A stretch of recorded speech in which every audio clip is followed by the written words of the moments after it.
초등학교 아이들 중에 이제 외래 올 때 저는 꼭 물어보는 게 무슨 과목을 좋아하고 무슨 과목 싫어하는지 꼭 물어보거든요. 그게 아이의 약간의 성향도 보여주고요. 또 인지적 특성도 보여주고 그 아이한테 부모님들이 어떻게 도와주고 있는지도 좀 이해할 수 있게 해주는데 수학 싫어요 하는 애들은 수학 많이 하는 아이들. 선행 많이 한 친구들이에요. 그래서 그 아이들이 수학을 원래 못하는 아이가 아닐 가능성이 높은 거예요.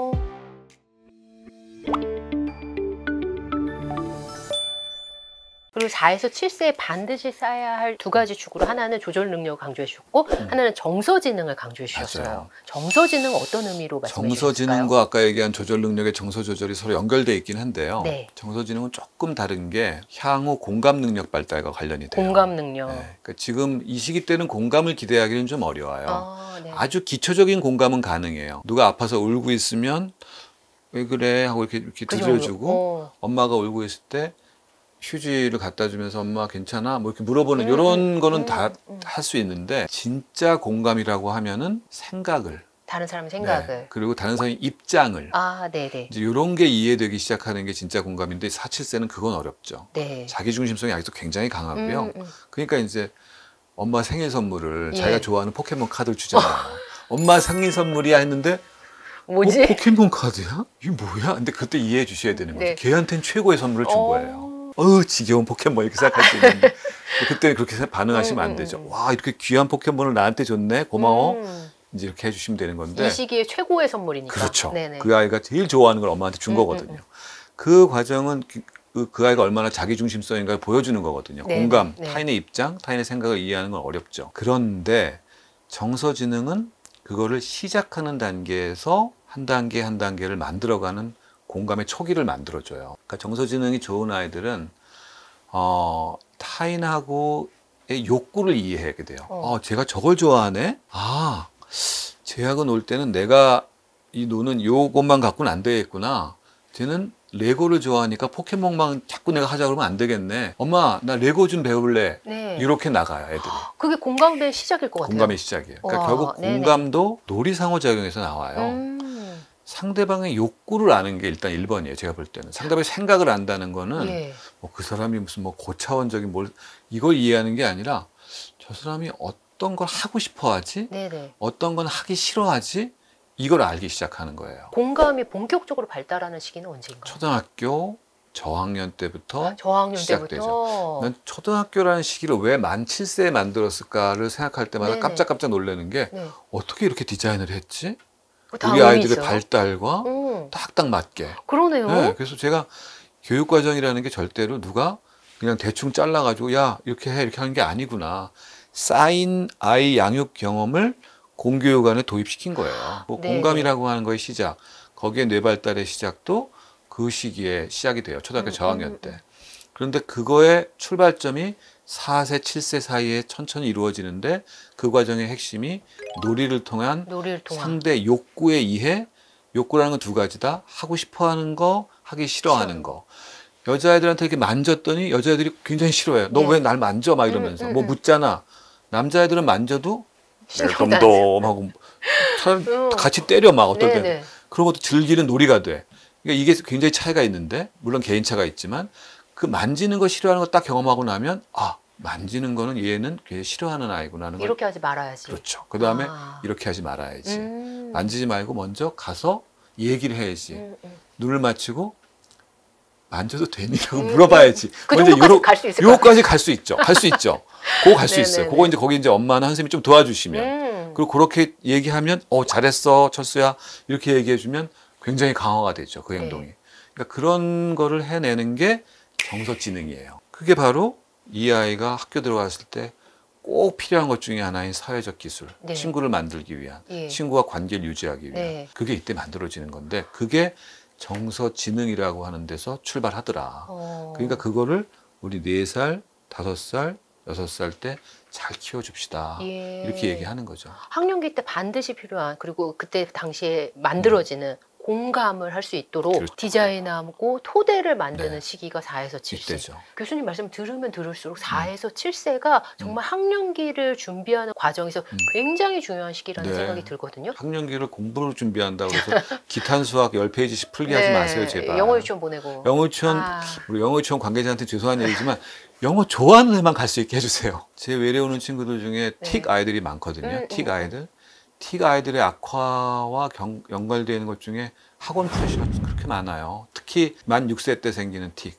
이 시기에도요? 네. 이게 틱의 초기 예. 표현형이 6세에 많이 오거든요. 눈 깜짝이거나 코 찡긋거리거나 또는 그때부터 킁킁거릴 수 있는 아이들 많아지는데 그 발생 시기하고 어떤 부적절한 학습 압력과 굉장히 관련이 많습니다. 그러면 이 부담이 몸으로 표현이 되는 거네요? 네. 그 신체적인 틱의 발생 경로는 운동 조절의 미숙인데요. 그 운동 조절의 미숙이 감정적인 아미그달라, 히포캄퍼스라고 하는 부위하고 이렇게 연결이 돼 있어요. 네네. 그래서 공포, 불안, 분노가 증가되면 운동 조절을 더 떨어뜨려요. 그래서 그 떨어진 운동 조절이 나타나는 표현형이 틱이에요. 네. 그렇기 때문에 네네. 우리 틱장애 아이들 뭐 유전적인 거 걱정하지 마시고요. 유전적인 거 생각보다 그렇게 중요하지 않더라고요. 소수만 영향을 줘요.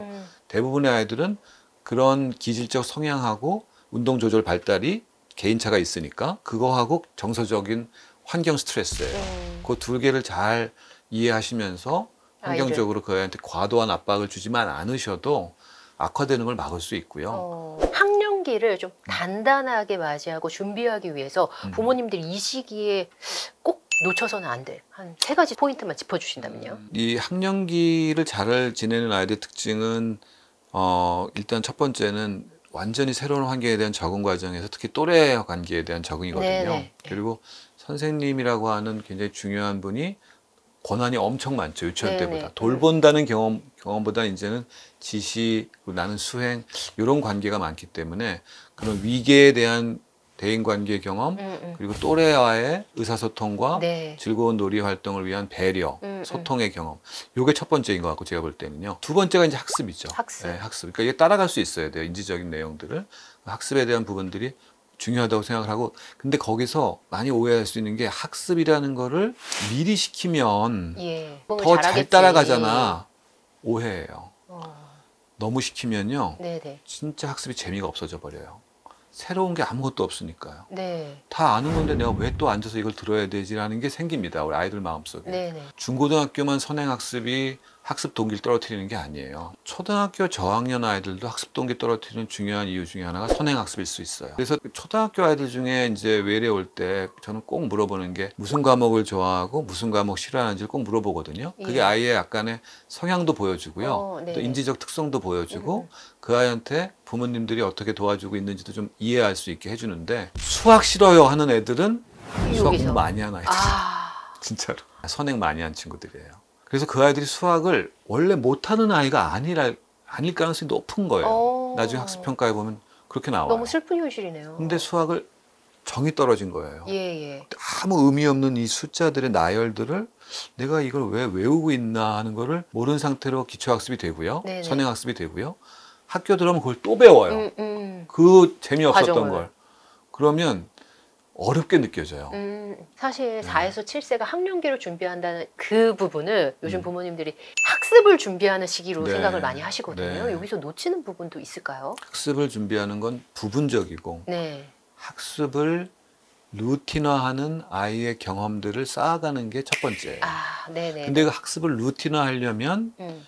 수업 시간 4시간, 1학년 때는, 3학년 때는 5시간, 4학년 때 6시간 앉아서 수업 참여해야 되고 예. 학습해야 되잖아요. 네네. 그 루틴, 매일매일 일주일 5번, 6번 루틴을 챙기려면 이 아이가 동기가 있어야 돼요. 동기가 없는 학습 루틴은 만들어지지가 않아요. 네. 그렇기 때문에 부모님들께서 4, 7세 학교 학습을 준비할 때 가장 중요한 건 공부 동기를 만들어주자. 동기. 네, 공부 동기는 어디서 온다? 공부를 하면서 내가 재미가 있고 얻는 게 있어야 돼요. 네. 재미는 내가 궁금해하는 호기심을 충족하는 재미가 있는 게 제일 좋고요, 사실은. 또 함께 뭔가를 찾아냈을 때, 와, 이거구나, 이게. 라고 하는 깜짝. 아하, 피노메논. 아하, 이거였네. 이게 맞는 거였어. 이게 진짜였어. 이걸 아는 과정. 그 경험이 쌓이면 공부 동기는 안 생길래 안 생길 수가 없어요. 그거 길러주는 여러 가지 다양한 책 읽기, 놀이 활동, 경험들. 네, 그 경험들이에요. 그 경험들이 메인이 되면 가장 베스트고요. 그 다음에 견뎌내야 돼요. 그런 아하 하는 거는 사실은 순간이고 예. 나머지는 견뎌냈으니까 그 아하가 생긴 거거든요. 네네. 그 루틴을 견뎌낼 땐 보상이 필요해요. 엄마의 사랑이에요. 그때는. 엄마의 제가 볼 때는. 사랑. 그 보상의 그 절대적인 보상의 거는 절대. 엄마의 엄마가 야 되게 열심히 보는구나. 힘들지 않아? 과일 깎아줄게. 예. 예. 와 벌써 이렇게 책을 10페이지나 읽었어? 이거 네네. 어려운 책인데 어떻게 봤어? 깜짝 놀라는 표정. 예, 예. 진짜로 놀래거든요. 네네. 저는 저희 어머니한테 가장 감사한 건 그거예요. 제가 책을 보거나 뭐 이렇게 혼자 생각할 때 한 예. 번도 방해하지 않으셨어요. 너 왜 쓸데없는 생각하고 있어? 나와서 이거 해. 생각하고 뭐 했니? 물어봐요 엄마가 저한테. 그럼 나 이거 했는데 헉, 그거 벌써 그런 생각을 했어? 대단한데? 정말요? 예. 그런 거면 너 나중에 한번 일기장에 써봐라. 네네. 격려해 주시고. 그 경험들이 공부 동기를 만들고 견뎌내는 힘을 만든 거예요. 그 공부 동기가 동기. 만약에 4에서 7세면 어떤 형식으로 발현되는 건가요? 제가 볼 때는 아이들마다 네. 각자 탐구하고 싶은 욕구가 생겨요. 반드시요. 네. 그게 뭐 곤충일 수도 레고든. 있고, 그럼요. 네네. 곤충일 수도 있고요. 공룡일 수도 있고요. 그게 천문일 우리가 수도 앉아서 있고요. 이 학습으로만 생각하면 안 된다는 네, 말씀이시죠? 경험을 해야 돼요. 예. 밖에 나가서 찌르레기도 좀 보고요. 네네. 반딧불도 좀 보고요. 오랜만에 들어보네요. 네, 찌르레기. 찌르레기. 네. 어머님들이 만화책 중에 Y를 보시는 걸 되게 싫어하는 어머니들이 많으셨거든요. 네네네. 얘는 Y 책만 봐요. 맨날 만화책만 봐요. No, Y 책 전 좋다고 생각해요. Y가 좋은 자료를 많이 줘요. 야, 이 로봇을 이렇게 만들 수 있네? 인공지능이란 게 있어? 이런 걸 아이한테 주는 거예요. 4살짜리, 5살짜리, 6살짜리 친구들이 인공지능이 뭘까? 이런 생각 진짜 한다니까요. 놀랍게도. 네. 걔의 취향에 맞으면. 이런 경험들을 4세, 7세 전혀 못하냐? 할 수 있어요. 엄마, 아빠가 좀 도와주면. 근데 그게 물론 능숙하게 하길 바라면 안 돼요. 네네. 그게 이례적인 경험으로 끝날 수도 있어요. 몇 번 흥미 있다가 아우 재미없어. 안 할 수도 있습니다. 그것도 또 수용해 줘야죠. 그런 자극들 중에 얘가 뭔가를 선택하게 된다는 거예요. 네네. 그러면 그 네. 선택을 했으면 그걸 계속 이어주게끔 그 관련된 경험을 풍부할 계속 수 해줘야 있게. 되나요? 관련된 경험도 주고 자료도 보여주고 자료를 찾을 수 있는 네네. 방법도 알려주고 네네. 유튜브 그럴 때 뭐 1시간 본다고 욕 혼내지 마세요. 걔가 네. 탐구하는 유튜브 보는 건 좋은 겁니다. 네. 유튜브 보는 게 다 나쁜 거 아니에요 절대로. 그러니까 걔가 뭐가 관심 있어 하는지를 옆에서 같이 보시고 함께 즐기시고 같이 재밌게 하시고 그리고 그중에 선택되는 거에 대해서는 부모님이 밀어주시는 거예요. 그 작업들이 이 아이가 견뎌내는 힘. 동기로 이어지는. 네. 그리고 학습이라는 게 굉장히 자발적인 거구나 하는 걸 느끼게 해줘요. 그리고 이게 공부하는 뇌이자 학습하는 뇌의 기초공사를 그게 다지는 시기. 기초공사예요. 네. 그게 몰입을 만들어요. 몰입. 네네. 결국 나중에 몰입과 습관이거든요. 습관으로. 학습은 네네. 공부 잘하는 애들은 딱 2가지를 잘하는 거예요. 네. 습관화돼 있어요. 루틴이죠. 해야지. 네, 그러니까 하는 거를 부담을 안 느껴요. 근데 이제 공부 못하는 친구들은 하는 게 부담되니까 네. 준비를 엄청 해요. 자, 일단 이 계획표 짜야 돼. 계획표 이틀 동안 짭니다. 계획표 짠 다음에 학용품을 정리해요. 자, 여기다가는 이제 볼펜, 여기 네. 연필, 여기 책상 정리. 잘했는데 쉬자. 공부 잘하는 애들은 그냥 하는 거예요. 바로 앉아서. 아니, 바로 그렇죠. 앉아서 뭐 예, 책 예. 보고 보다 재미없으면 또 딴 것도 보고 네. 뭐 그 선택에 대한 건 자기 나름대로 내면화된 규칙들이 생기는 거예요. 나중에는. 그 루틴 규칙을 그냥 실행하는 거 한 가지와 두 번째는 진짜 뭐가 나왔을 때 몰입을 하는 거예요. 네. 생각을. 네. 그래서 그 생각을 할 때는 우리 뇌에 있는 브레인에 정말 정서적인 뇌, 인지적인 뇌, 시각, 청각, 감각적인 뇌, 네. 그리고 그걸 컨트롤하는 컨트롤 타워인 전두엽과 그 연결망들이 동시에 활성화가 되면서 쭉 빨아들이는 거예요. 공부를 그냥 하는 거에서 쭉 빠져들기까지는 뭐가 더 필요했을까요?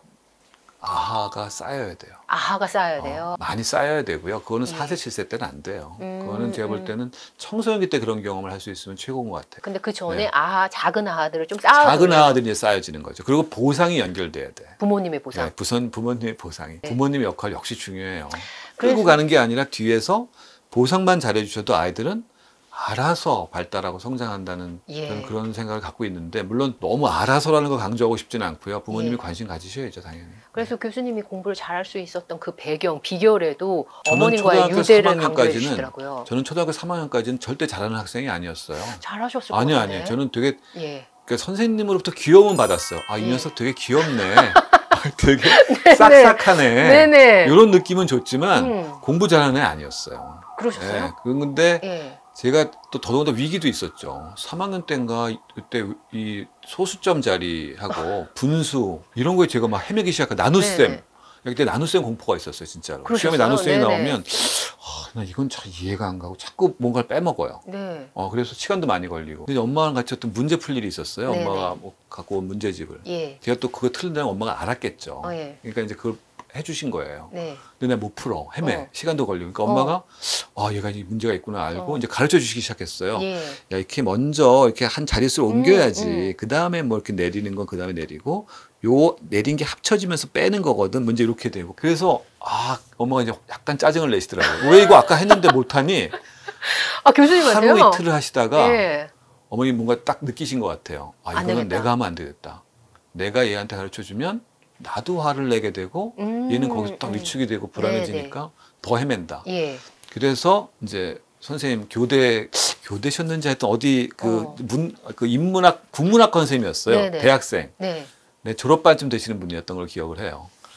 근데 그분을 연결해 주신 건데 그분이 정말 원리를 딱 그리고 제가 예. 헤매는 걸 딱 아시는 거예요. 뭐에서 헤매는지를 어떤 프로세스에서 빵꾸가 났는지를 아는 거예요. 그분 뵙고 싶네요. 저도요. 저도 지금 진짜 뵙고 싶어요. 지금 이 혹시 보시면 저 초등학교 3학년 TV는 때 사랑을 싣고 갔던 느낌이에요. 네, 장희동에서 예. 장희동 신제약국의 둘째 아들 도와주셨던 분 혹시 기억하시면 연락 좀 주시면 제가 한번 어머님이 약사셨다고 네, 밥 한 알고 끼 있어요. 사드리겠습니다. 저희 어머님이 약사셨어요. 네. 그 원리를 깨닫고 그때 제가 아하를 한 거예요.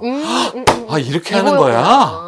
아유 이놈아 왜 못했니 이거 그동안 스스로 막 생각하고 예. 그러면서 수학에 재미가 붙었어요. 그 다음부터는 혼자서 네. 아하를 계속 내가 찾아가셨던 생각하고. 거죠. 네, 그렇죠. 그게 한번 변곡점이 생기니까 네네. 이렇게 이게 뭔가가 생기는 원리가 있구나 이 안에 네네. 숨은 게. 예. 근데 그런 걸 알게 되니까 그걸 찾는 게 재밌어지고. 이 시기에 4에서 7세 부모님은 아이가 학교에 가기 전에 요즘에 유행하고 있잖아요. 엄마표 학습으로 아이한테 이렇게 학습을 잘 적응할 수 있도록 공부를 잘 적응할 수 있도록 도와주는 경우들이 굉장히 많거든요. 맞습니다. 책 읽기라든지 영어라든지 다른 맞아요. 여러 가지를 네네.